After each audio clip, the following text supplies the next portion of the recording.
నన్ను అడిగితే బడి పోరగాండ్లు ఇంట్ల కంటే కూడా స్కూల్ అనే ఎక్కువసేపు ఉంటారు. చదువైనా ఆటలైనా నలుగురితోని మాట్లాడే తరీకైనా అన్ని బలనే నేర్చుకుంటారు. ఇక సార్లను మేడాలను చూసి వాళ్ళ లెక్కనే ఉండాలనుకుంటారు. వాళ్ళు చెప్పే మాటలు పిల్లగాండ్ల మెదడులకు పోతుంటాయి. ఒక్క మాటల చెప్పాలంటే చదువులు చెప్పే గురువులే బడి పిల్లగాండ్లకు హీరోల లెక్క అన్నట్టు, అంతేనా కదా? మరి అసంటప్పుడు ఈ సార్లు ఎట్లుండాలోల్లా ఎట్లుండాలి ఎప్పురి? ఆహా, పురుసత్తుగా పన్నాడు కదా మనిషి. బాబు, ఓ బాబు లేకు.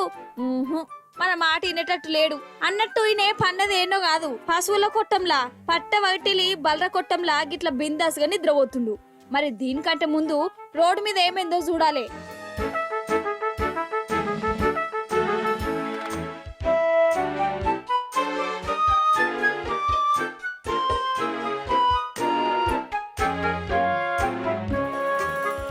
సమజైందా? పుల్లుగా తాగిండు, సోయి తప్పి రోడ్డు మీదనే ఆగమాగం చేస్తుండు. అయినా తాగుబోతాడు గిట్లనే చేస్తాడాయే. వాన్ పైసలు వాని ఇష్టం అని ఉల్టా అనకురు జరా. ఎందుకంటే ఈ మహానుభావుడు బడిపంతులు భద్రాద్రి కొత్తగూడెం జిల్లా మల్కపల్లి మండలంలో తిమ్మంపేట సర్కార్ బల్లె సారు, పేరు వీరయ్య. కానీ ఏం ఫైదా, బడికి రోజు తాగొచ్చుడట, సోయి తప్పి పడిపోతాడట. ఎంతో ఘోరమొల్లేది. బడిపంతులు చేయవలసిన పనేనా అసలు? సర్కార్ కొల్వేనాయే. పిల్లగాండ్ల తలరాత ఈయన చేతుల్నే ఉన్నది. మరి అసంటోడు ఎట్లుండాలే?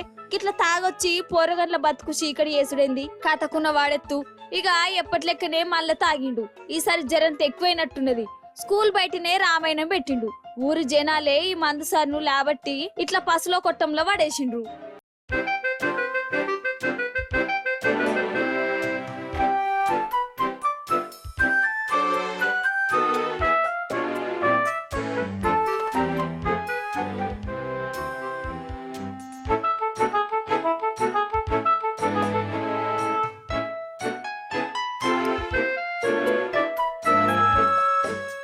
కూడా ఎంత ఆరాంసే నిద్రపోతుండో చూడు. షీ, ఎట్లా నిద్ర పడుతుందో. సార్లను ఏం చేయాలల్లా? నౌకలు వచ్చేదాకనేమో తనలాడుతుంటారు. నౌకలు రాగానే ఇగో గీ వేషం ఎత్తురు గీసుంటోళ్ళు. ఎవలెటు పోతే నాకేంది, నా జీతం నాకు వస్తుంది అనుకుంటా తాగి బడికొచ్చుడేంది? అసుంటోనికి కొలువెందుకు? పాపం పిల్లగాళ్ళు చెడిపోరా? ఈసుంటోడు పాఠాలు చెప్తే ఇక వాళ్ళు చదివినట్టే. కొంచెమన్నా దిమాక్ ఉండద్దా ఈ పంతులకు?